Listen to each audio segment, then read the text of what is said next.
함께 은혜 나누실 하나님 말씀 보겠습니다. 하나님 말씀은 마가복음 5장 25절로 34절 말씀까지 보시겠습니다. 12를 혈루증으로 알아온 한 여자가 있어 많은 의사에게 많은 괴로움을 받았고 가진 것도 다 허비하였을 때 아무 효험이 없고 도리어 더 중하여졌던 차에 예수의 소문을 듣고 무리 가운데 끼어 뒤로 와서 그의 옷에 손을 대니 이는 내가 그의 옷에만 손을 대어도 구원을 받으리라 생각하미로라. 이에 그의 혈루 근원이 곧 마름에 병이 나은 줄을 몸에 깨달으니라. 예수께서 그 능력이 자기에게서 나간 줄을 곧 스스로 아시고 무리 가운데서 돌이켜 말씀하시되 누가 내 옷에 손을 대었느냐 하시니 제자들이 여짜오되 무리가 에워싸 미는 것을 보시며 누가 내게 손을 대었느냐 물으시나이까 하되 예수께서 이 일 행한 여자를 보려고 둘러보시니 여자가 자기에게 이루어지는 일을 알고 두려워하여 떨며 와서 그 앞에 엎드려 모든 사실을 여쭈니 예수께서 이르시되 딸아 내 믿음이 너를 구원하였으니 평안히 가라 내 병에서 놓여 건강할지어다. 자, 저는 오늘 마가복음 5장 25절로 34절 말씀을 가지고 하나님의 역사를 체험케 하는 믿음의 실체 세 가지라는 제목으로 함께 하나님 말씀을 나누겠습니다. 몇 년 전에 기독교 방송에서 송출한 그 라디오 믿음의 시간이라는 그 내용을 청취한 적이 있습니다. 한 분이 나와서 간증을 하는 것을 들었습니다. 그 간증 내용이 뭐냐면 그분이 대학생이 있었는데 자기 부모님이 아마 자영업을 하셨는가 봐요. 자영업을 하셨는데 장사가 꽤나 안 됐는가 봐요.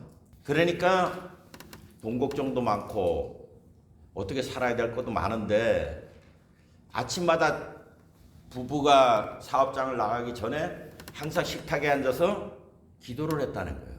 환경은 어려운데 두 분이 아주 열심히 기도를 했다는 거예요.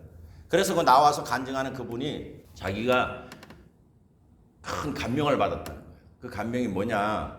아, 예수 믿는 사람들은 어려운 일이 있어도 낙심하지 말고 저렇게 끊임없이 기도를 해야 되는구나. 그래서 자기도 일평생 그렇게 살기로 마음의 결단을 했다고 나와서 간증을 하는 거예요. 그러니까 그 프로그램을 진행하시는 분이 다 듣고 나서 한마디를 했습니다. 부모님 사업체는 어떻게 되셨습니까? 그러니까 여자분이 폐업했습니다. 아, 그렇군요. 그리고 기도하고 끝났어요. 제가 그 말을 듣고선 좀 굉장히 마음속에 저게 신앙이 아닌데 그럼 기도를 왜 했나 하는 제 마음속에는 자괴감이 왔어요. 그분은 그 어려운 가운데 부모님이 그래도 기도하시는 보고 아, 나도 일평생 저렇게 해야 되겠다. 그거는 참 우리가 본받을 만한 내용인데 결국은 부모님은 새벽마다 기도를 하시고 했는데 결과는 폐업이라는 거로 끝났다는 거예요. 여러분은 그런 이렇게 간증을 그렇게 들으면 뭔 생각이 들겠습니까? 근데 그와 반대로 오늘 본문에 보면 12해 즉 12년 동안 혈류병을 앓던 여인이 있습니다. 그러니까 뭔 이유인지는 모르겠어요. 피가 계속 나오는 거예요. 이거는 구약에 보면 유출병이라고 얘기를 합니다. 유출병?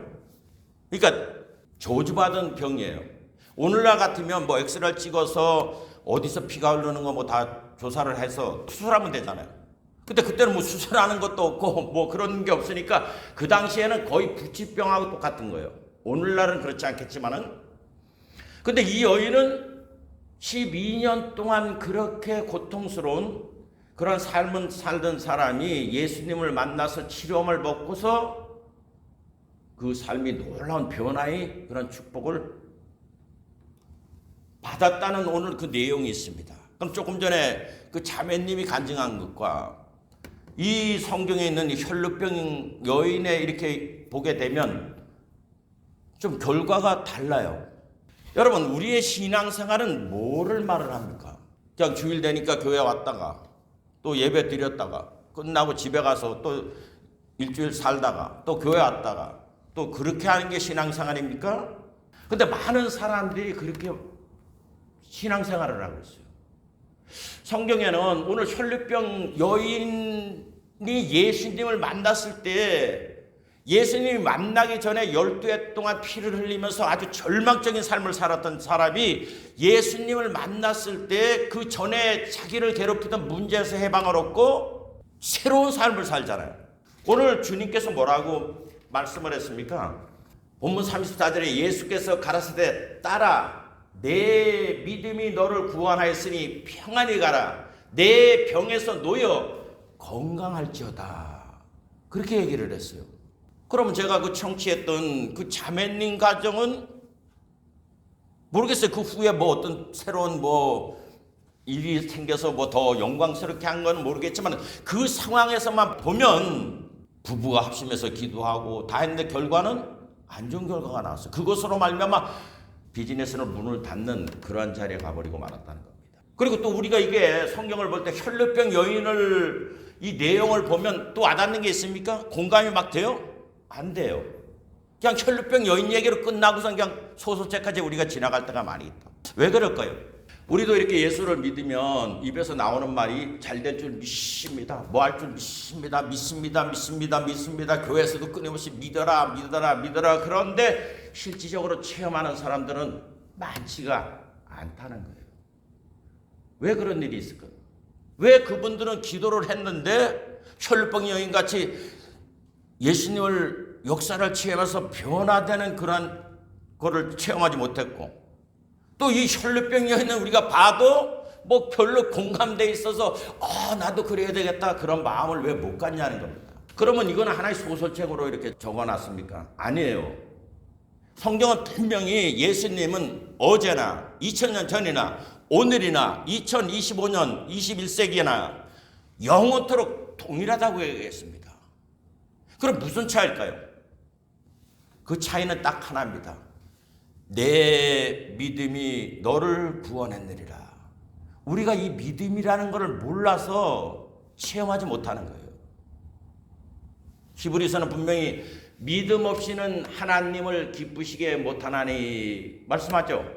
하나님께 나아가는 자는 반드시 그가 계신 것과 그가 자기를 찾는 자에게 상 주심, 즉 문제 해결해 주심을 믿어야 한다고 했는데 우리는 교회 오면서 끊임없이 믿습니다를 하는데 우리 삶 가운데는 여전히 개인의, 가정의, 생활의, 자녀의, 사업의, 죽음의 이런 문제에 휩싸여가지고 어찌할 바 모르는 그러한 삶을 살아가고 있다는 것입니다.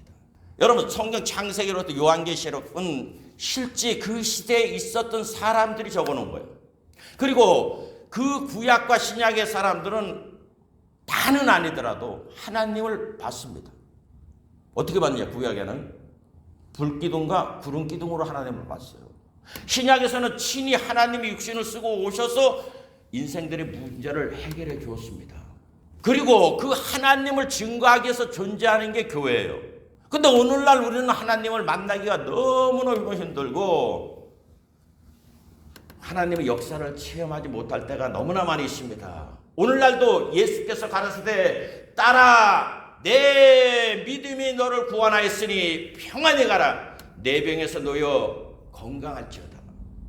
평안히 가라 내 병에서 내 문제에서 놓여 생육하고 번성하고 땅에 충만하고 땅을 정복하며 살아라 하는 이런 삶이 되면 얼마나 좋겠습니까? 옛날에는 하나님이 구름기둥과 불기둥으로 그리고 그게 없어진 가나안 땅에 들어가서는 선지자들이 있었어요. 하나님 말씀을 받은 사람들이 끊임없이 말씀을 전했습니다. 그런데 이제 그게 예수님 시대 와서 마지막에 히브리서 뭐라 했습니까? 여러 부분과 여러 모양으로 우리에게 말씀하신 하나님 마지막 날에 그의 아들로 말미암아 우리에게 말씀하셨다 이렇게 말씀을 했습니다.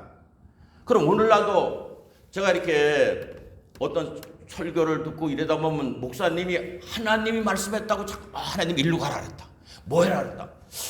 야 그래서 저분은 옛날에는 되게 부러워했어요. 왜 나는 그렇게 하지 못할까? 근데 그게 이제 점점 이렇게 생각하다 보니까 아니 자기 생각에 어떤 생각 들어오면 하나님을 연관시키는 거예요. 왜? 성경은 뭐라 했습니까? 하나님이 마지막에 그 아들로 말씀했다. 이 말은 주 예수의 오시옵소서 이 성경 그걸로 딱 끝난 거예요. 여러분 사도들도 12명의 사도들도 막 계시를 받아서 그런 거 아니에요. 성령께서 그 말씀들, 구약에 있는 말씀들을 깨달아서 그거를 집필해 놓은 거예요. 그게 서신서라고.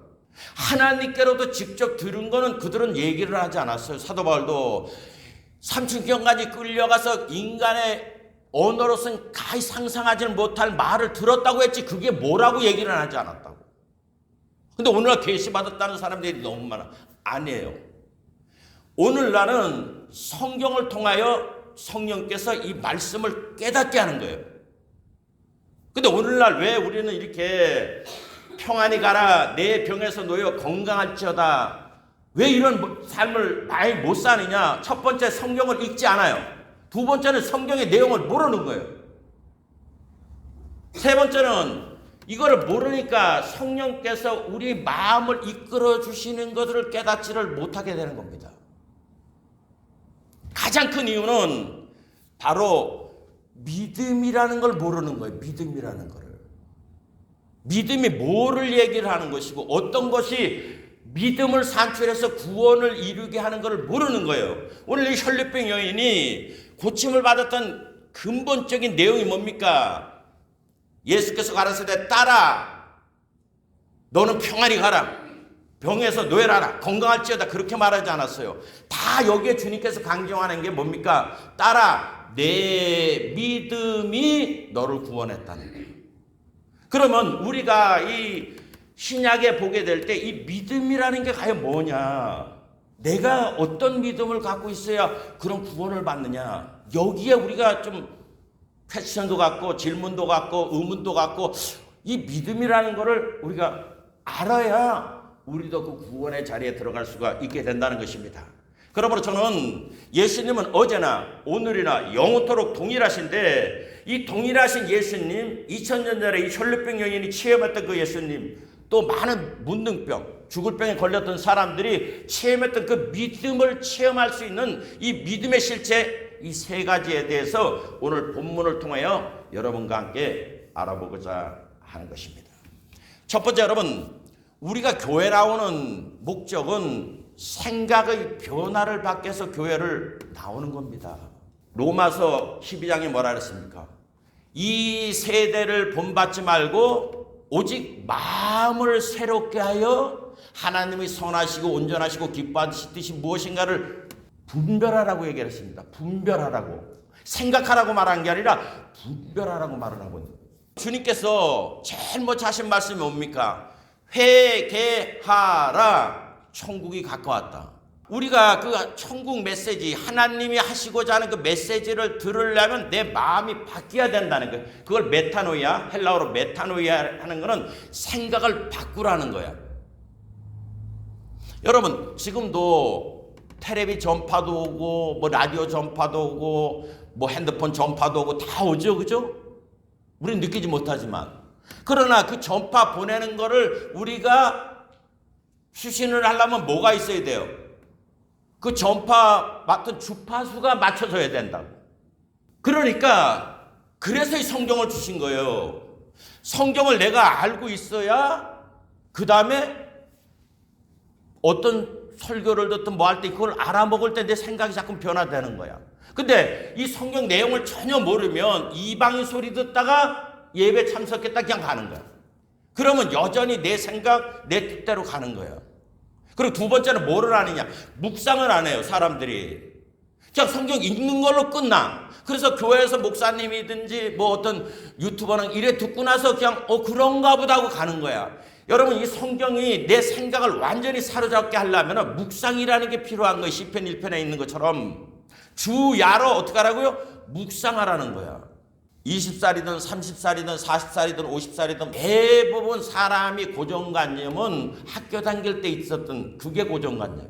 20 넘어서 직장 잡고 뭐 하게 되면 공부하는 사람 얼마나 있어요? 대부분 이제 먹고 사는데 그냥 헐떡헐떡 하다가 그냥 인생가 70, 80대면 이 세상을 떠나가는 거야. 그러니까 여러분, 교회라는 데를 어떤 복을 받는다, 내가 안 되는 거 교회 가서 막 기도해서 억지 부려서 된다, 그런 차원이 아닌 거예요. 교회는 와서 제일 먼저 길을 열고 하나님의 소리를 들으려고 교회를 오는 거야. 그렇기 때문에 성경책이라는 걸 가지고 다니지 않은 사람들이 이거를 모르고서는 안 되는 거예요. 왜? 학교에서도 공부 잘하는 애 못하는 애 차이가 뭐예요? 딱 하나야. 물론 뭐 머리 차이도 있겠지만은 가장 큰 거는 예습을 하고 가느냐, 한 번에도 읽어보고 가느냐, 안 가느냐야. 그런데 이거를 자꾸 안 하면 쌓여가면 뭐가 떨어지느냐 하면 배직이 점점 없다 보니까 선생이 말을 하면 귀에 하나도 안 들어와. 여러분, 우리가 하나님 안에서 이 혈루병 여인이 고침을 받을 수 있었던 그 첫 번째 이유는 이 여인의 마음이 생각이 달랐다는 거예요. 오늘 본문에 뭐라고 얘기를 하고 있습니까? 25절에 보면 12해를 혈루증으로 앓는 한 여인이 있어 많은 의원에게 많은 괴로움을 받았고 있던 것도 다 허비하였을 때 아무 효용이 없고 도리어 중하여졌던 차례라고 얘기를 하잖아요. 우리말이 있죠. 3년 부모 병간호에 효자 없다고. 그런데 이 여자는 12년 동안 생명의 끈을 놓지 않았다는 거예요. 자기가. 그래서 여러분 잠언서에 뭐라고 했습니까? 그 심령은 그 병을 능히 이기려니와. 그 다음에 말이 무서운 거예요. 그 심령이 상하면 누가 저를 하나님도 못해. 이스라엘 백성들 그 홍해에서 갈라지는 기사와 이적을 보고서 나왔는데 가데스 반야에 와서 12정탐꾼 보내서 10명과 2명이 보고가 민수기의 14장에 보고가 다르죠? 그런데 모든 사람들이 누구 말을 들었습니까? 10명의 정탐꾼 말을 들은 거야. 우린 들어가면 죽는다. 그리고 우리 처자들은 다 포로로 잡힐 것이다. 그리고 가장 치명타가 뭡니까? 우리는 메뚜기 같다는 거야. 그들 보기에도 메뚜기 같고 우리 생각하기도 메뚜기 같으니까 들어가면 죽는다. 그럴 때 하나님이 아니야. 야 가자. 안 그랬어요. 원하는 대로 해주잖아. 여러분, 이 말은 뭐냐면 내 마음의 생각을 점검해야 되는 거예요. 우리가 교회라는 데를 온다는 이유가 뭐 때문에 온다고요? 생각 바꾸기 위해서 오는 거야. 생각 바꾸기 위해서. 무슨 생각? 육신의 생각을 하나님 생각으로 바꾸기 위해서 교회를 오는 거야. 여러분, 가장 교회에서 치명타가 뭐느냐? 많은 목사님이, 저도 설교를 많이 들어요. 많이 듣는데 이 윤리도덕 설교가 굉장히 많아. 여러분, 한국 사회가, 이 시조선 사회가 무슨 사회입니까? 유교 사회, 상강오륜이라고. 근데 한국이 아주 좋습니까? 아니, 정치적으로 격변기 있으니까 지금 뭡니까? 좌파, 우파, 보수, 진보 해가지고 막 쌈박질하고 막 죽이자고 서로 막 난리 아니야. 여러분, 교회는 윤리도덕 배우라고 교회 오는 거 아니에요. 착한 사람 되려고 교회 오는 거 아니에요. 교회는 왜 오냐? 하나님 사람 되기 위해서 오는 거야. 그러니까 하나님 사람의 되는 과정이 뭐냐? 하나님 소리에 민감해지기 위해서 교회를 오는 거야. 그러니까 창세기로도 요한계시록은 하나님을 알기 위해서 와야 되는 거예요. 근데 이 여인은 자기 생명 하나, 사람이 온 천하를 얻고도 자기 목숨 잃어버리면 자기에게 무엇이 유익이 있겠느냐 하는 것처럼 자기 생명을 이 여인은 귀하게 여겼어요. 그러니까 있는 재산 가지고, 여기 뭐라 했어요? 한 의사만 찾아갔다 그러지 않잖아요. 많은 의원에게 많은 괴로움을 받으면서도 낙심하지 않고 계속 간 거야. 그런데도 하루, 이틀, 3일, 4일, 5일, 6일 그것도 아니고 1년, 2년, 3년, 4년도 아니고 얼마예요? 12년 동안 했어도 이 여인은 그 끈을 놓지 않았다는 거예요. 그러니까 여러분 아셔야 돼. 우리가 인생을 살아갈 때 이 마음이 상하게 하면 안 되는 거예요. 내 마음을. 그래서 무릇 지킬 만한 것보다 더욱 내 마음을 지켜라. 생명의 근원. 네가 살고 죽는 게 이 마음에서 나온다는 거야. 그런데 왜 우리 마음이 상하느냐? 환경에다가 내 마음을 빼앗기기 때문에 그게 내 뜻대로 안 되게 되면 그때부터 어떻게 돼요? 내 마음이 상하기 시작하는 거야. 그럴 때는 여러분, 그거를 이기려면 그래서 성경을 계속 봐야 되는 거예요. 성경을. 내 고통이, 환경이 위협적일 때마다 더 뭐를 해야 되느냐? 생명을 찾아가야 되는 거야. 내가 살기 위해서. 여러분, 살기 위해서는 달려야 돼요. 그렇죠? 이 지구가 지금 가만히 있습니까? 팽팽팽팽이처럼 돌아가고 있습니까? 왜냐하면 지구가 딱 멈추는 순간 어떻게 되느냐? 이거보다 큰 중력에 빨려 들어가요. 서로가 땡기려고 하는 그 중력에서 벗어나기 위해서 몸부림을 치니까 이렇게 현존하고 지금 가는 거야. 우리도 똑같은 거예요. 운명처럼 받아들이면 안 돼. 괴롭고 힘든 환경일수록 더 살고자 해야 됩니다. 생명을 살리는 일부터 해야 되는 거야. 그러니까 이 믿음의 출발점, 그 세 가지의 첫 번째 내용은 뭐냐 하면 어떤 곳에 있어도 살려고 하는 마음이 있어야 되는 거야. 이 혈루병 여인은 그 일을 한 거예요.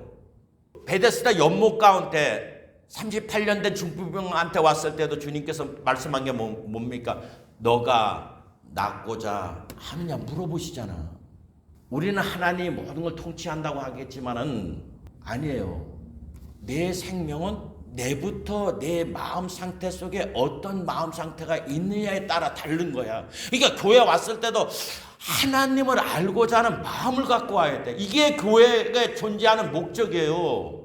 윤리도덕 배우러 오는 데가 아니고. 인간은 선악을 알아요. 왜? 양심이라는 게 있기 때문에. 우리가 교회 와서 제일 먼저 해야 되는 거는 내 마음의 상태를 점검하려고 와야 되는 거야. 그런 다음에 그 하나님 말씀을 가지고 내가 예배를 끝나고 바깥에 나가게 되면 나는 이게 이제 현대어로 말하면은 긍정이냐 부정이냐 이 말을 하게 되는데 모든 거를 내가 부정적으로 보느냐 아니면 긍정적으로 보느냐.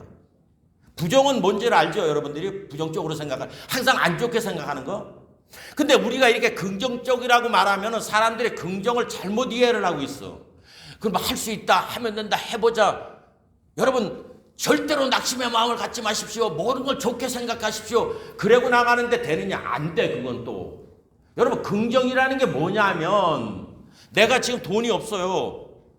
그러면 그걸 인정하는 걸 긍정이라고 얘기를 하는 거야. 근데 우리가 이 긍정을 잘못 알아서 내가 지금 돈이 없어. 그런데 교회에서 다니다 보니까 돈이 생길 거라고 믿으십시오. 생길 거라고 믿으십시오. 이렇게 얘기를 하는 거야. 그건 긍정 아니에요.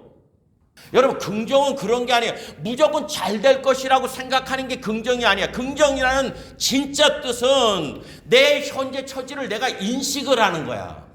지금 이 혈루병 여인도 보세요. 12회를 혈루증으로 앓는 한 여자가 있었는데 이 여자가 자기 형편을 알고 있어. 많은 의원에게 많은 괴로움을 받았고 있던 곳 숫자 허비하였을 때 아무 효험이 없고 도리어 더 중하여졌던 차라는 걸 알고 있었다는 거예요. 자기가. 오늘 이 닥터를 갔는데 고통을 받았어. 그러면은 내일은 저 닥터한테 가면 좋은 일이 있을 거야. 가지를 않았어요. 이 여인은 거기 가서도 어느 정도 고통은 있을 거다. 그래도 무슨 희망이 있지 않을까? 그러고 간 거야. 근데 우리가 교회 오면 내 형편, 내 처지는 깡그리 무시를 하고 잘 될 줄 믿으십시오. 이거는 뭐를 만드느냐? 정신병자를 만드는 거야.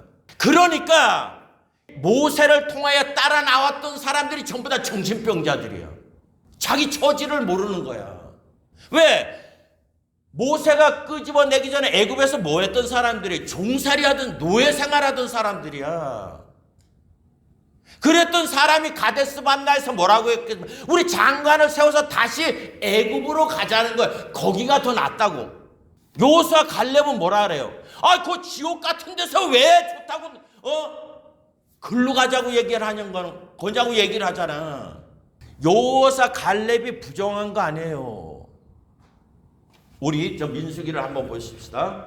14장 1절에 보면 온 회중이 소리를 높여 부르짖으며 밤새도록 백성이 곡하였더라. 이스라엘 자손이 다 모세와 아론을 원망하여 온 회중이 그들에게 이르되 우리가 애굽 땅에서 죽었거나 이 광야에서 죽었다면 좋았을 것을 어찌하여 야훼가 우리를 그 땅으로 인도하여 칼에 망하게 하려 하는고 우리 처자가 사로잡히리니 애굽으로 돌아가는 것이 낫지 아니하냐. 아니 지금 이 말에 어폐가 있잖아요. 애굽으로 가자는 거잖아요. 지금 다시 애굽에서 싫다고 원망불평하던 사람이 지금은 또 다른 말을 하고 있는 거예요.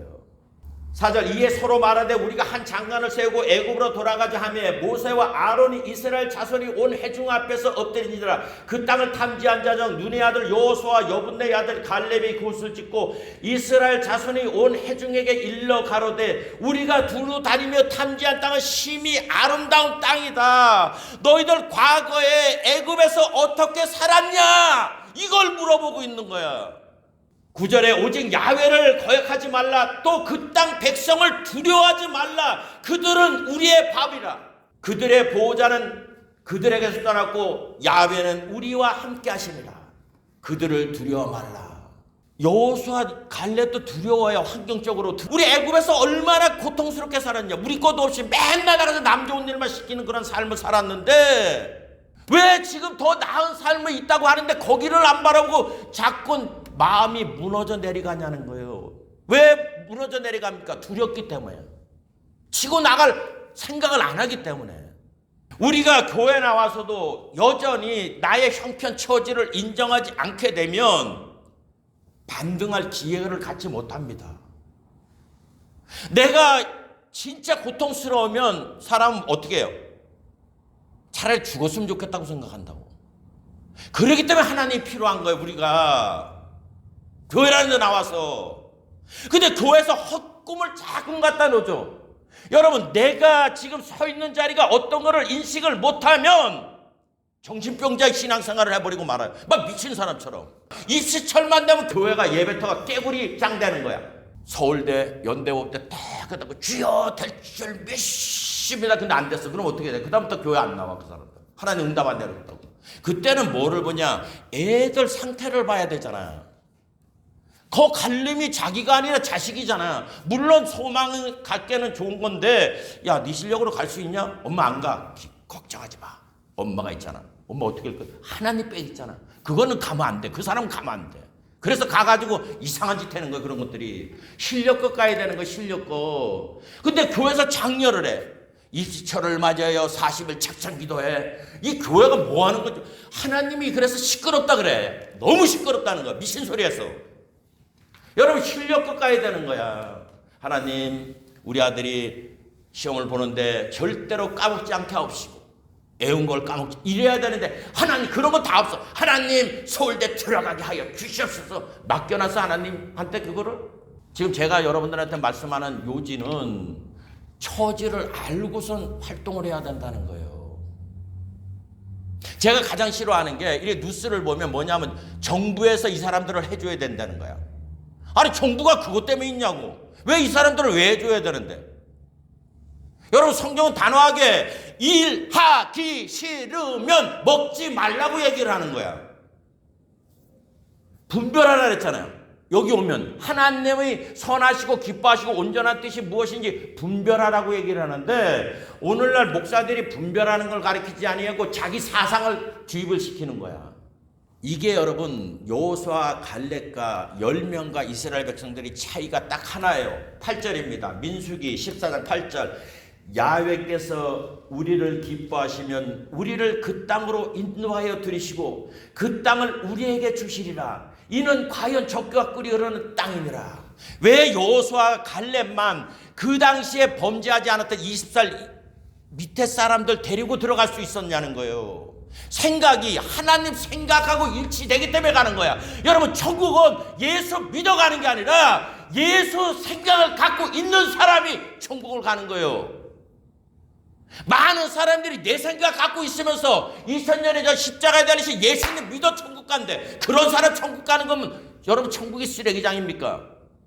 그래서 이 땅에서 말씀 주고 하나님 생각이 이런 거를 너희들이 깨닫고 오라고 말을 하는 거야. 제가 자꾸 예를 들잖아요. 로마 광장에 그 수많은 사람이 있어도 뭔 말인지 몰라도 누군가 말이면 여러분 기가 뻥 뚫려. 왜 하나님이 천군 천사를 데리고 예수님이 강림하실 때 천사장의 고함과 하나님이 나팔 소리 천지 진동하게 될 때 이름 부르시잖아. 이름. 내가 예수를 모르는데 예수 듣는 귀가 없는데 그 소리를 들을 귀가 없는데 어떻게 가냐고. 오늘날 교회가 예수 믿으면 간다고 자꾸 얘기. 왜 그 사람 때문에 가냐고. 성경이 말하는 말대로 가야지. 그래서 여러분 요한복음을 자꾸 읽어보세요. 내 양은 내 음성을 안다고 얘기를 하잖아요. 그래서 내가 부르면 그 음성 따라오는 거야. 지금 여호수아 갈렙은 하나님에 대한 귀가 열렸으니까 하나님이 기뻐하시면 우리를 귀로 인도할 거야. 두렵지. 환경이 그러니까 우리 여태 살아오는 처지를 보니까 그렇잖아. 그런데 하나님이 새롭게 해주신다고 그러지 않냐. 점프하는 거예요. 그런데 긍정이라는 건 잘못 생각해서 내가 지금 어떤 형편인지도 모르고선 그래 예수 믿으면 복 받는데 예수 믿으면 뭐한대 이렇게 짬뿌하다 보니까 엉망진창이 돼버리는 거예요. 여러분 우리가 교회 오는 목적을 알아야 돼. 마음을 변화받기 위해서 오는 거예요. 뭘로? 하나님 말씀으로 생각을 바꾸기 위해서. 꼭 아십시오. 천국은 누가 가느냐? 하나님 생각을 갖고 있는 사람이 가는 거야. 그게 여러분 믿음의 실체 속의 첫 번째예요. 그러니까 나는 삶의 태도가 어떠냐? 그걸 알아야 돼. 여러분이 하나님의 능력을 체험하려면 살고자 하는 하나님이 원하는 게 생명이잖아. 마귀는 가져온 게 사망이고 마귀가 가져오는 게 절망이에요. 그래서 고린도서로 하니까 하나님이 주시는 마음은 두려워하는 마음이 아니요 하잖아. 그러면 여기 민수기에 나왔던 이스라엘 백성들은 지금 누구 마음을 갖고 있다는 거예요? 마귀의 마음이에요. 이걸 분별할 줄 알아야지. 두려우니까 애굽으로 가자. 애굽으로 다 버림을 받잖아요. 하나님이 알아서 끌고 가실 거예요. 그럼 이 성경이라는 게 왜 필요합니까? 분별하라는데 내가 지금 누구 생각을 지배를 받고서 가고 있느냐 그거를 알아야 되는 거예요. 잠언 23장 7절에도 대저 그 마음의 생각이 어떠한즉 그 위인도 그러하리라. 그러니까 여러분 우리가 믿음의 실제 하나님의 구원을 얻는 첫 번째 발걸음은 내 형편을 인정하고 들어가야 돼. 인정하고 내가 지금 괴로운 상황 가운데 있는데 뭐한 상황 가운데 있느냐 이거를 인식을 못하면 하나님의 역사를 받을 수가 없어요. 그러므로 첫 번째 여러분이 하나님의 기적을 체험하는 첫 번째가 나의 삶의 자세 마음 상태 그거를 꼭 점검해 보시길 바랍니다. 그래서 하나님 도움으로 내가 변화될 것을 그때 꿈꾸셔야 되는 거야. 나를 인정하지 않으면 그 다음에 일들은 생기지 않습니다. 두 번째 우리가 여기서 알아야 되는 게 믿음의 실체를 알아야 되는 겁니다. 믿음의 실체. 히브리서 11장 1절에는 우리가 많이 쓰죠. 믿음은 바라는 것들이 실상이다. 그래서 어떤 목사님 보니까 여러분 믿음을 가지려면 꿈을 가지십시오. 꿈을 가지면 믿음이 생깁니다. 아니에요. 믿음의 정의를 내리잖아. 믿음은 바라는 것들이 실상이요 보지 못하는 증거니 나왔잖아요. 쉽게 얘기를 할게요. 믿음은 꿈이 생기게 하는 재료라는 거예요. 자, 이 말은 뭔 말이냐 하면 세 사람이 있어요. 한 사람은 돈이 하나도 없어. 또 한 사람은 1억이 있어. 또 한 사람은 10억이 있어. 뭐가 다르겠어? 세상 바라보는 게 달라요. 꿈이 달라요. 노년을 준비하라 하는 그 프로그램 하나 유튜브에서 왔는데 한 분 얘기를 하는데 자기가 애써가지고 40대가 딱 됐을 때 자산이 5억이 딱 되더라는 거예요. 집을 갖고 있는데 페이업 딱 되더라. 그런데 자기가 5억이 딱 되고서 이 집이 온전히 내 집이라는 그 의식이 딱 들어왔을 때 제일 먼저 자기 마음에 다가오는 게 있더라는 거예요. 그게 뭐냐? 담담이 생기더라는 거예요. 옛날에는 직장을 갔다가 먹고 살아야 되니까 끌려나갔던 사람이 5억이라는 돈이 현찰이라는 게 언제든지 집을 팔으면 만들 수 있으니까 그럼 5억이면 내가 지금 쓰는 것만 해더라도 몇십 년을 내가 버틸 수 있다 딱 생각을 하는 순간에 직장에서 내가 행동하는 게 달라지더라는 거예요. 옛날에는 예 했는데 그래서요? 이제 직장에서는 이 새끼가 못 먹을 걸 먹었나? 미친놈. 지금 제가 뭔 얘기했냐? 그게 믿음이라는 거는. 여러분, 우리는 믿음은 자꾸 내가 믿는 거야. 잘 될 줄 믿습니다. 뭐 할 줄 믿습니다. 끊임없이 믿어보십시오. 아무런 일 안 생기고 두려움만 가득 차는 거야. 믿음은 내가 믿는 게 아니라 믿음의 실체가 나한테 들어와야 되는 거야. 이거를 많은 사람들이 간과를 하는 거야. 그냥 아무것도 없는데 믿습니다. 잘 될 줄 믿습니다. 뭐 할 줄 믿습니다. 여러분, 잘 될 줄 믿는다는 거는 나한테 그 잘 되게 하는 뭐가 있을 때 믿는다고 말을 해야 되는데 나한테 잘 되게 하는 아무것도 없는데 많은 사람들이 교회에서 믿습니다. 잘 될 줄 믿습니다. 허공치는 거라고. 그럼 돌아가서 제가 처음에 서두에 말한 것처럼 그 자매가 자기 부모가 얘기를 했어요. 비즈니스가 힘들었을 때 거기서 얻어야 될 거는 뭐냐면 여러분 신앙생활은 어려워도 기도하는 게 신앙생활 아니에요. 신앙생활은 그 어려움을 극복해 주게 하시는 분을 만나는 게 신앙생활이라고. 돈 닦으라고 교회 오는 거 아니에요. 그때는 어떻게 해야 되느냐. 하나님 앞에 나가서 하나님 이거 아니면 우리가 이러이러한 고통 가운데 빠질 수밖에 없습니다. 부모님이 어떻게 했는지는 모르겠지만은 이 상황에 빠지면 우리가 견딜 수 없으니까 주님은 모든 것을 하실 수 있으니까 주여 주님의 믿음을 달라고 해야 되는 거야. 주님의 믿음. 내 믿음으로는 죽을 것 같아. 아까 여호수아 갈렙이 뭡니까? 하나님을 기뻐하자 그랬잖아. 그분은 모든 것을 하실 수 있으니까. 그러니까 그분을 거역하지 말라고 얘기를 하는 거예요. 그러니까 기도가 하나님 아니면 우리는 죽습니다. 망할 수밖에 없습니다. 하나님 없어 아니면 안 된다고 인정을 하고 그분한테 매달려서 그분의 믿음을 얻어야 되는 거야. 그래서 여러분 하나님을 믿으라. 그리고 이 산을 들려 바다에 던지우라 말하고 그 말한 것이 믿어지면 그대로 되리라. 그럼 우리는 그래. 하나님 나 하나님 믿습니다. 이 문제는 물러가라. 안 물러가. 물러가라. 안 물러가. 물러가라. 안 물러가. 여러분 거기서 하나님을 믿으라는 말은 뭔 말이냐면 하나님을 믿으라. 그런 다음에 이 산을 던지어 바다에 던지우라 말. 우리는 못해요. 그게 안 돼. 우리는 성경 이 내용만 갖다가 하니까 안 일어나는 거야. 거기는 하나님을 믿으라는 거는 하나님의 믿음을 갖게 될 때 네가 이 산을 던지어 바다로 던지우라 하면 역사가 나타난다는 거예요. 근데 우리는 나 하나님 믿어. 뭘 믿어? 우리는 자꾸 하나님을 믿는데 아니에요. 하나님 믿음을 가지려고 해야 되는 거야. 기도할 때도 하나님 믿음 주세요. 믿음 주세요. 믿음 주세요. 그게 극명하게 나타난 게 풍랑이 일은 바닷속에서 베드로가 걷는 초유의 사건입니다.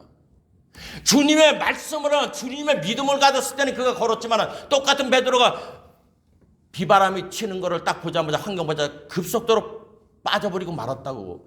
그러니까 우리가 교회에 오면 이 믿음의 대상을 가지려고 애를 써야 돼. 오늘 본문에 우리가 눈여겨봐야 될 거는 자 보십시오. 26절에 많은 의원에게 많은 괴로움을 받았고 있던 것들도 다 허비하였을 때 아무 효험이 없고 도리어 더 중하였던 차에 예수의 소문을 듣고 무리 가운데 섞여 뒤로 가서 그의 옷에 손을 대니 이는 내가 그의 옷에만 손을 대어도 구원을 얻으리라 하미로라. 아니 왜 하필이면 그 많고 많은데 내가 그 예수님을 보고 나을 줄 믿습니다 그러면 나았다고 말을 해야 되는데 왜 하필이면 그 어렵고 어려운 옷가에 손을 댄다는 거야. 여러분 예수님 옷가에 손을 대는 거는 어떤 거예요? 이 여자 입장에서는 불가능한 거예요. 임파시 완전 불가능한 거예요. 100번 죽었다 깨어나도 못 가요. 왜? 제자로 따면 3명 베드로 야고보 요한 그 다음에 9명 그 다음에 70인 그리고 예수님한테 있는 건 다 장정들이지. 12년 동안 피를 흘린 여자면 빈혈이 말도 못해요. 제대로 걷지도 못해. 이런 사람이 왜 하필이면 옷가에 손을 대야 되냐고. 많고 많은 것 중에 우리가 여기서 알아야 되는 거는 이 여인은 예수님과 나와의 관계를 말을 하는 거예요. 우리가 가만 아무도 모르는 사람 옷가에 손 대면 어떻게 되는 거야? 지나가는 사람 어이구 옷 한번 손을 대면 그 사람이 뭐라 그랬어요? 아유 안녕하세요 그러겠어요. 뭐 이런 누가 옷가에 손을 대려고 하냐고. 이거에 우리가 관심을 가져야 되는 거예요. 여인이 왜 그 많고 많은 방법 중에 다른 문득병 같은 거는 주님 말씀 한마디면 내가 깨끗함을 받을 수 있나이다 이렇게 얘기를 했는데 이 여자는 이 많고 많은 내용 중에 왜 옷가에 손을 대냐고. 여러분 여기에 내용은 존경하는 사람한테 어떻게든지 그거 할래. 내가 누구 뭐 탤런트든 배우 스타들을 좋아해. 그러면 뭐예요? 어떻게든 가서 사진 한번 찍으려고 그러고 그 사람한테 막 온통 마음 상태가 거기에 빠져 있는 거예요. 아멘. 그 얘기를 하고 있는 거예요. 이 여인이 부부관계도 좋으냐 나쁘냐는 딱 하나예요. 스킨십이 있느냐 없느냐라고. 그러니까 여기서 이 혈류병 앓는 여인은 예수님에 대한 어마어마한 존경의 마음을 갖고 있었던 거예요. 불가능하잖아. 그 몸으로 그 상황으로. 그런데 이 여인한테는 그 존경의 마음이 어떻게 됐냐. 주님을 움직이게 만든 거야. 주님이 찾아오는 거야. 주님이 찾아오는 거야. 그래서 성경이 뭐라 합니까? 나를 존중하는 자가 나의 존중함을 받겠다는 얘기를 하는 거야. 26절에 많은 의원에게 많은 괴로움을 받았고 있던 것도 다 허비하였을 때 아무 효임이 없고 도리어 중하였던 차에 예수의 소문을 듣고 이 사람이 존경을 하기 시작한 거예요. 자기 처지가 문둥이와 같은 처지인데 주님한테 가니까 죽은 자도 살린다더라. 어떤 신분 차별 없이 주님을 찾아 나오는 자마다 다 고쳐주더라. 이러니까 나도 저분한테 하고 연관을 맺게 되면 나에게도 새로운 어떤 일들이 생기지 않을까, 이걸 갖게 되었다는 거예요. 자, 우리 솔직히 교회 나와서 예수님 얼마큼 생각을 해요? 집에서 얼마큼 생각해요? 존경하냐고? 아니에요. 우리는 예수님 십자가에 달려서 내 과거, 현재, 미래에 청산했대. 그리고 나는 예수 믿어 천국 간대. 그걸로 거의 다 끝나요. 성경은 그렇게 말하고 있지 않습니다. 성경 뭐라고 했어요? 믿음의 주여 온전케 하시는 예수님을 바라보라고 얘기를 했고, 또 말하셨습니까? 우리의 대제사장 대신 예수님을 어떻게 하라고요? 깊이 생각하라. 히브리서는 그렇게 말을 하고 있어요. 왜냐하면 30절에 보면 예수께서 그 능력이 자기에게서 나간 줄을 곧 스스로 아시고 무리 가운데 돌이켜 말씀하시되 누가 내 옷에 손을 대었느냐 하시니, 여기 보십시오. 제자들이 뭐라 해요? 제자들이 여짜오되 무리가 애워싸 미는 것을 보시며 누가 내게 손을 대었느냐 물으시나이까, 이렇게 하잖아요. 그죠? 지금도 막 예수한테 손을 대. 어떻게든 맞춰보려고. 여기에는 뭐가 있느냐? 저분이 그리 유명한 분이래? 나도 한번 해보자. 이런 존경의 마음 없이 그런 마음이에요.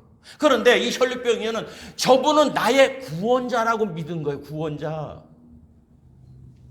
여러분, 우리가 예수를 믿는다는 그 말뜻을 잘 알아야 됩니다. 요한복음 1장 8절에 뭡니까? 영접하는 자, 곧 그 이름을 믿는 자들에게는 하나님의 자녀가 되는 권세를 주었다는 거예요. 뭐를 믿는 자? 우리가 영접한다는 건 뭐예요? 예수가 뭐예요? 그래서 그 이름을 예수라 하라. 이는 그가 자기 백성을 어떻게 하다고요? 저희 죄 가운데서 건질 자라는 거야. 자, 우리 기도합니다. 신앙생활해요. 여러분, 기도할 때 예수님이 건지실 분이라고 믿고 합니까? 아니면 예수님 나 이런 문제 있으니까 해결해 주세요. 이 문제 있으니까 해결해 주세요. 그렇게 기도합니까? 대부분 사람이 후자 얘기를 해요. 여러분, 믿음의 실체를 갖는다는 거는 그거를 구원하실 분이라는 걸 내가 마음속에 받아들임으로 거기서부터 하나님의 역사가 나타나게 되는 거예요. 아까 얘기했죠? 돈 한 푼도 없는 분하고 1억 있는 분하고 10억 있는 분. 아무것도 없는 사람은 아무것도 없는 거예요. 꿈이라는 거 가질 수가 없어. 근데 1억 있는 사람은 1억으로 할 수 있는 것만큼 꿈을 갖는 거야. 10억 갖는 사람은 10억으로서 가질 수 있는 꿈을 갖게 되는 거예요. 그러면 이 사람들이 1억 가진 사람, 10억 가진 사람의 꿈이 뭘로 생겼습니까? 돈 때문에 생긴 거야. 그러니까 우리가 교회에 와서 예수님을 만나려고 해야 되는 거예요. 만나려고. 그래서 내가 문 밖에서는 문을 두드리니 누구든지 내 음성을 듣고 뭐 하라고요? 문을 열면, 그러니까 주님의 음성을 들으려고 해야 되는 거야. 그러면 주님의 음성을 들으려고 하려면 그 전에 뭐가 있어야 됩니까? 그분이 보여야지 음성이 들리는 거야. 우리는 자꾸 내 편에서 예수님을 말을 하니까 그분의 음성이 안 들리는 거야. 히브리서 3장 1절 우리의 믿는 도리의 사도시며 대제사장이신 예수를 깊이 생각하라. 여기 보면 깊이 생각하라. 영어로는 fix라는 말이 들어갔어요. 예수님에 대해 생각을 고정하라는 거예요. 고정하라. 깊이 생각하라는 게. 그래서 우리 행동이 다 뭘로 행동하느냐? 고정관념으로 행동하라는 거예요. 그러니까 내가 예수님을 과연 어떤 분으로 받아들이느냐가 여러분이 하나님의 기적을 오늘 체험하느냐 체험하지 못하느냐, 그게 결정이 되는 겁니다. 그러니까 여러분, 구원자라는 건 나를 여기서 건져낼 분이라고 의식을 하는 거야. 그러면 나를 여기서 건져낼 분으로 의식하려면 내가 지금 어떤 처지에 있는 것부터 인식을 해야 되는 거야. 인식을. 아니, 물에 안 빠진 사람이 수영하면서 날 살려줘 그러는 인간이 있냐고. 자기가 물에 빠졌을 때 간절한 마음으로 살려달라고 얘기를 하잖아요. 그렇죠? 그러니까 어떤 상황, 어떤 처지에 있더라도 그 주님을 여러분들이 인식하려고 하는 그 마음가짐이 안 되면 구원자로 절대로 받아들일 수가 없습니다. 그러니까 여러분, 어떤 문제가 있으면 문제를 바라보지 말고 주님이 과연 이 문제를 나를 위해서 해 주실 수 있는가에 우리가 마음을 쏟아야 돼. 우리는 기도가 뭡니까? 하나님 아버지 이거 해주세요. 하나님 아버지 저거 해주세요. 그러니까 내 마음은 애통 뭐냐? 문제로 가득 차 있으니까 계속 반복되는 거야. 그래서 기도하지 말라 그러잖아요, 제가. 그럴 바에는. 대생이 말라 뭐하러 기도하냐고. 그냥 와서 식사하라 그러잖아요. 주님한테 딱 고정을 하는 거야. 주님이 이러신 분인데, 이러신 분인데, 이러신 분인데. 그래서 그분한테 여러분이 몰입을 하면 뭐가 생겨요? 제가 그래서 비유를 하잖아요. 처음에는 내가 술을 먹어. 그러다가 조금 지나면 술이 술을 먹어요. 그 다음에 술이 나를 먹을 때까지 가야 되는데 그게 묵상하는 거야. 그러니까 여러분들이 예수한테 닷을 내리고서 이분이 어떤 분이신가 계속 생각을 하라고 얘기를 하잖아요. 안지나 서나 당신 생각같이. 왜냐하면 내가 누구를 사랑하게 되면 그 다음부터 어떤 현상, 사랑이 뭐냐? 사랑하게 되면 온통 생각이 그 사람 생각밖에 안 나요. 그래서 그 이선희 씨 노래 있잖아. 달 밝은 밤에 그대는 무슨 생각하고 있나요? 내가 늦은 밤에 전화해도 화가 안 나날까요? 다른 나라 같으면 난리 나지. 근데 사랑하는 마음에서 그랬어. 원래 그런 인간이 아닌데 날벼락이 떨어지는 사람인데 그래 내가 좀 피곤해. 근데 이 사랑이 마음이 없으면 지금 몇 시인데야지 전화를 하고 이래 돼 버리는 거야. 그러니까 사랑은 내 마음이 그 사람한테 뺏기는 거야. 그러니까 이 혈루병 여인이 마음이 뺏긴 거예요. 옷가에 손을 댔다는 거는. 그러니까 예수님을 만나기 전에 존경심이 있으니까 나오잖아요. 예수의 소문을 듣고 무리 가운데 섞여 뒤로 와서 그의 옷에 손을 대니 나았더라 그렇게 말하지 않았잖아요. 그 이유는 내가 그의 옷에만 손을 대어도 구원을 얻으리라 함이니라. 근데 이게 마태복음 9장과 누가복음 8장에 보면 동일한 내용이 나오는데 마태복음 9장 20절에 보면 그 마음에 이렇게 믿었다고 나오는 거예요. 생각했다. 옷가에 손만 대면. 그러니까 여러분 내가 예수님한테 옷가에 손을 댄다는 그 의미는 내가 예수님을 존경의 자리에 들어가야 된다는 말이하고 똑같은 거예요. 그분이 구원자시기 때문에. 천국은 누가 갑니까? 예수님이 데리고 가는 사람이 가는 거야. 내가 가는 게 아니고. 그러니까 여러분 하나님의 역사를 체험하려면 나는 과연 혈루병 여인처럼 예수님의 옷가에 손을 대는 그런 존경의 마음이 있는가? 나는 어떤 생각이 예수님한테 이렇게 픽스돼가지고 있는가? 그거를 우리가 좀 생각을 할 줄 알아야 됩니다. 그래야 역사가 나타나는 거예요. 마지막 세 번째로는 범사에 감사하는 삶을 살아가야 됩니다. 시편 50편 마지막에 감사로 제사 드리는 자가 나를 영화롭게 하나니 그 행위를 옳게 하는 자에게 내가 하나님의 구원을 보이리라. 어떻게 하는 자에게요? 감사하되 옳은 행동을 하는 자에게 구원을 준다는 거예요. 우리는 교회 나오면 감사하니까 그저 감사하고 그저 감사. 아니에요. 행위를 옳게 하는 감사를 하나님이 받아서 어떻게 한다고요? 변화시키게 되겠다는 거예요. 저 가까운 한 분은 맨날 안 지나서나 하나님 얘기해요. 신앙이 좋다고. 신앙이 아주 끝내죠. 그리고 뒤돌아서면 돈 좀 빌려주실래요? 맨날 돌아다니면서 돈 좀 빌려주실래요? 이런 얘기를 하고 다녀. 한번 저한테 걸려가지고 그러려면 예수님 얘기하지 말아라. 아무 얘기하지 말아라. 여기 뭐라 그랬어요? 감사로 제사 드리는 자가 나를 영화롭게 하나니 그 행위를 아멘입니까? 그 행위를 옳게 하는 자에게 하나님이 구원을 보이리라. 왜 이게 중요하냐면은 자 주님이 물었어요. 누가 내 옷에 손을 대느냐? 주님의 능력이 나가서 그 사람을 치료한 줄 알으니까. 그러니까 여자가 나와서 32절에 예수께서 이 일 행한 여자를 보려고 둘러보시니 여자가 제게 이루어지는 일을 알고 두려워하여 떨며 와서 그 앞에 엎드려 모든 사실을 여짜오되 우리는 할렐루야 막 이럴 때 그럴 건데 이 여자는 두려워 떤다 그러잖아요. 왜? 부정한 여자기 때문에. 그러니까 두려워 떨어서 이제 나 이제 고침을 받긴 받았는데 이제 마다 뒤져야 되는구나. 그러고서 주님 앞에 무릎 꿇는데 주님이 여기서 말하잖아요. 예수께서 가라사대 따라 내 믿음이 너를 구원하였으니 평안히 가라. 내 병에서 놓여 건강할지어다. 근데 많은 사람이 병 고치는 거 끝나는 사람들이 많이 있어요. 그래서 누가복음 17장에 보면 주님이 사마리아 땅을 지나가시다가 거기에 10명의 문둥병자들이 예수님 지나가신다는 걸 알고 다윗의 자손이여 우리를 불쌍히 여기소서 하는 내용이 나옵니다. 그러니까 주님이 가서 대제사장에게 너의 몸을 보이라 제사장에게. 그리고서 성경이 말한 대로 예물을 드려라. 근데 이 사람들이 가다가 나았다고 성경은 얘기를 하는데 거기서 딱 한 사람만 턴을 해서 돌아왔습니다. 턴을 해서 돌아왔어요. 사마리아 사람. 그럴 때 주님이 말을 하고 있습니다. 내 믿음이 너를 구원했느니라. 많은 사람이 이 감사를 잘못 알아서 어려우면 교회 나와. 열심히 하나님 섬겨. 그러다가 지 문제가 어떻게 해결돼? 그 다음부터 이제 하나님하고 멀어져. 여러분, 그 사람은 구원의 자리에 못 가는 거예요.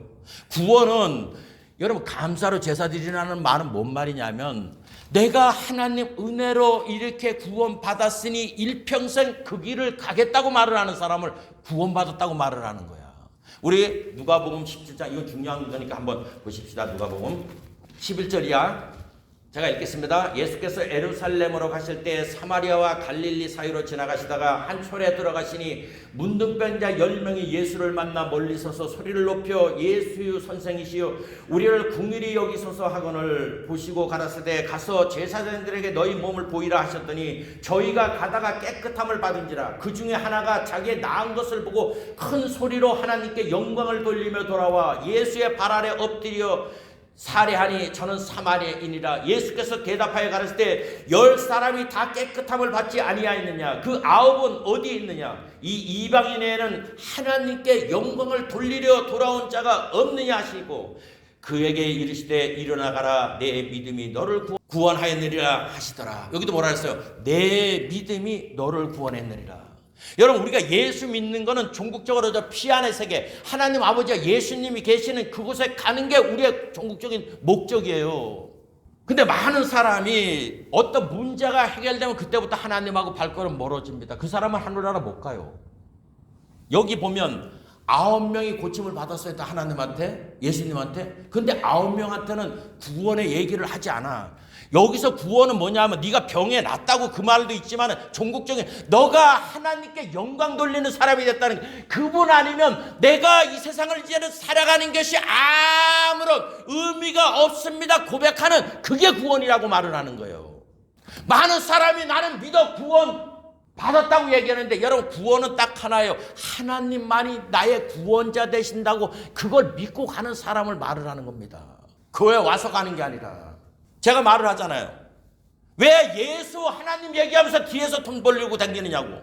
자기한테 무슨 구원이 있어. 성경 뭐라 그럽니까? 나를 믿는 백성은 이런 표적이 나타난다. 머리 되고 꼬리 되지 않고 구워져 꾸임을 받지 않는다고 얘기를 하는데 나한테는 안 나타나. 그럼 내가 지금 거짓 신앙하고 있다는 걸 의식해야 되는데 아니에요. 계속 기꺼잉해. 끝까지 가보십시오. 구원이 없어요. 여러분, 개인의 가정의 생활의 자녀의 사업에 어떤 문제로 해서 내가 하나님을 만나면 그때부터 이분만이 나의 구원자십니다. 그거를 믿고 나갈 때 그 사람들이 천국을 가는 거예요. 많은 사람들이 간증을 해. 이랬다고. 그런데 나중에 세계는 엉망인 사람들이 많아요. 대도조생이라는 사람 같은 사람들. 교회에서 막 칭송하고 다 했어요. 왜? 예수 믿고 변화받았다고. 그리고 결혼을 했어. 애까지 하나 있어. 근데 이 사람이 다시 일본에 가서 도둑질하고 지금 감옥에 가 있잖아요. 그런데 그 와이프는 또 뭐냐? 절실한 기독교인이 있어가지고 내가 사신성인하면서 이 사람하고 결혼해가지고 그거 해야 되겠다. 그 사람 지금 뭐하냐? 스님 됐어요. 여러분, 믿음의 결과가 뭔지를 알아야 되는 거예요. 믿음의 결과. 믿음은 바라는 것, 하나님을 바라는 끝까지 가는 길에서 그게 믿음이라는 거야. 그래야 하나님 역사가 나타나는 거예요. 그래서 이 누가복음 17장 11절 이하에 10명의 문둥병자가 나타나잖아요.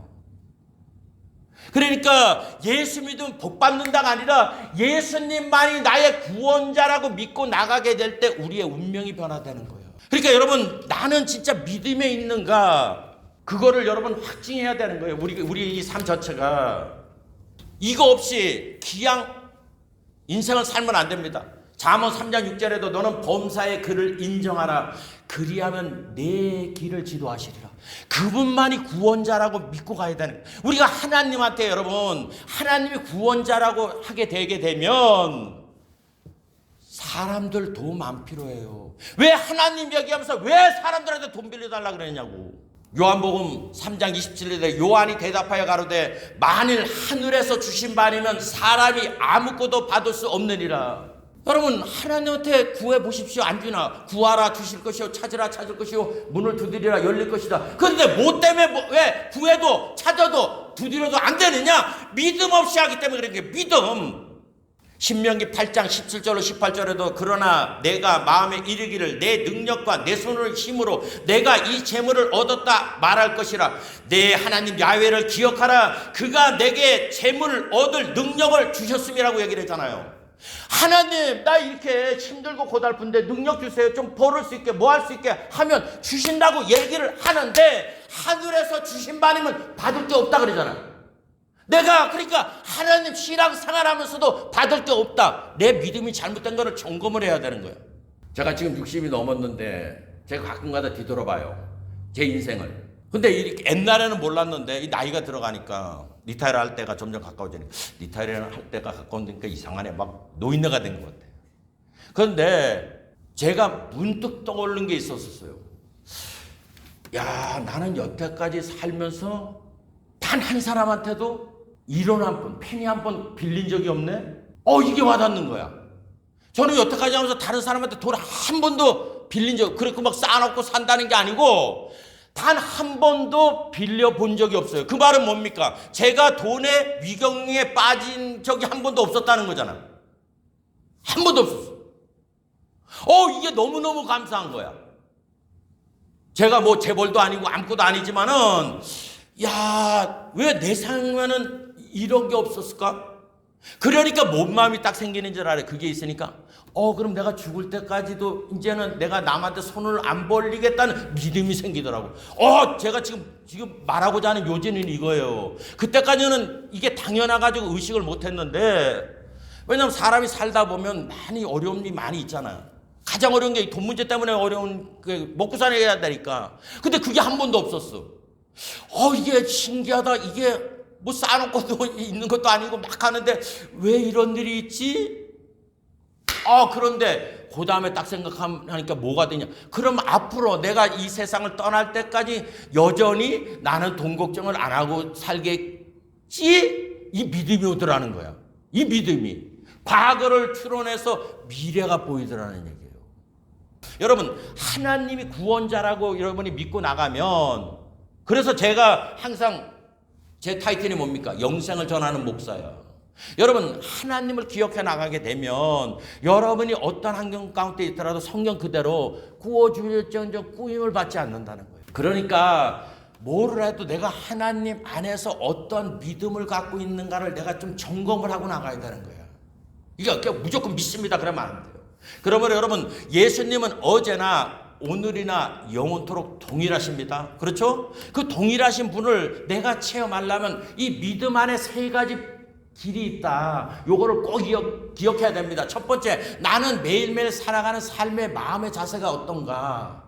그리고 두 번째는 뭡니까? 믿음의 실체, 즉 예수님이 구원자라는 걸 내가 얻어야 된다. 세 번째는 뭡니까? 감사하는 삶을 사는데, 이 감사하는 삶이 입으로만 감사하는 게 아니라 내 행위를 진짜 예수 믿는 사람으로서 똑같이 해나가면 하나님이 시마다 때마다 도와준다는 거예요. 이 세 가지를 해가게 되면 2000년 전에 혈루병 여인이 주님을 만나 그 인생이 변화된 것처럼 여러분의 삶도 반드시 하나님을 만나 이전에 체험하지 못했던 놀라운 그런 축복의 삶을 여러분들이 반드시 받아 누리게 되실 것입니다. 우리 기도하십시다. 거룩하시고 자비로우신 아버지, 우리는 수많은 날들을 주님을 믿는다고 했는데 여전히 개인의 문제, 가정의 문제, 생활의 문제, 자업의 문제, 물질의 문제로 고통당하며 살 때가 너무나 많이 있습니다. 아버지여, 믿으면 하나님께서 역사하신다고 했는데 우리의 믿음이 어떤 것인가를 우리가 깊이 생각하게 도와주셔서 어떤 환경과 처지에 있든지 주님의 믿음을 올바로 알아서 그 안에서 아버지 변화의 축복을 체험하는 그러한 삶으로 들어갈 수 있도록 도와주시길 원합니다. 오늘 이 12의 혈루병을 앓는 여인 속에 믿음의 실체가 있음을 깨닫게 도와주시고 이 여인이 했던 그 방식대로 우리도 해서 어떠한 환경과 처지에 있든지 하나님이 은총을 받아들여 삶이 변화되어 모든 것이 넉넉하여 착한 일을 예수님 이름으로 넘치게 하는 우리 귀한 성도님들이 다 될 수 있도록 은혜와 사랑으로 복내려 주시옵기를 간절히 바라고 떠날 때 거룩하신 예수님 이름으로 감사하며 기도드려 싸움나이다. 아멘.